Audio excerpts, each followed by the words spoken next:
गावाला असतो तोपर्यंत काही टेन्शन नसतं, पण गावावरून आल्यानंतर घरातली एवढी कामं असतात की ती कामं करायलाच फार म्हणजे एक दिवस तर पूर्णच लागतो.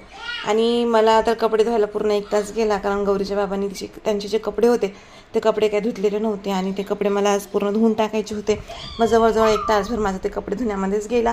आणि ही बघा म्हणजे हिला ना काही काम करायचं असलं का हिला सारखी लुडबुड करायची असते, मग ही सारखी मध्ये मध्ये येत असते. त्याच्यानंतर मग तिला पाण्यात खेळवतानाच मी सगळं कपडे वगैरे धुवून घेतले आणि कपडे झाले तरीही तिला पाण्यात खेळायचं होतं. म्हटलं ठीक आहे, तू पाण्यात खेळत बस, मी माझी कामं करते. मग मला जेवणामध्ये आज बनवायचं होतं चिकन. आणि मी चिकन छान धुवून स्वच्छ करून ठेवलं होतं. त्याच्यामध्ये हळद मीठ वगैरे घालून घेतलं.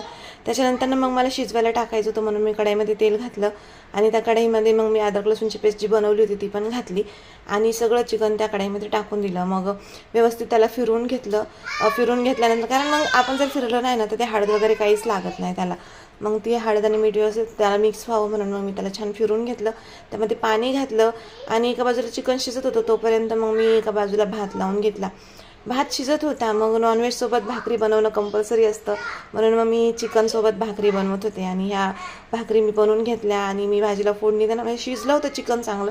भाजीला फोडणी द्यायची तोपर्यंत मॅडम माझ्याकडे आला आणि ही आली की मला काही सुचत नाही, म्हणजे चटका वगैरे लागतो का याची भीती असते. मग तरी मी भाजीला फोडणी वगैरे देऊन दिली आणि भाजी शिजत होती तोपर्यंत बाकीचं किचन वगैरे आवरून घेतलं. आणि मग बाहेरच जेवायला बसायचं होतं, कारण एवढं गरम होत होतं ना घरामध्ये, खूप गरमी होत होती. म्हणजे मी स्वयंपाक करत होते तर लिटरली मी पूर्ण घामाने भिजलेली होते. आणि त्याच्यानंतर मग स्वयंपाक वगैरे करून आम्ही बाहेर जेवायला बसलो. छान हवा लागत होती. गौरीने पण छान एन्जॉय केलं आणि आम्ही दोघांनी पण बाहेर बसून जेवण केलं. खूप छान गेला आजचा दिवस. भेटूया उद्याच्या ब्लॉगमध्ये. तोपर्यंत बाय.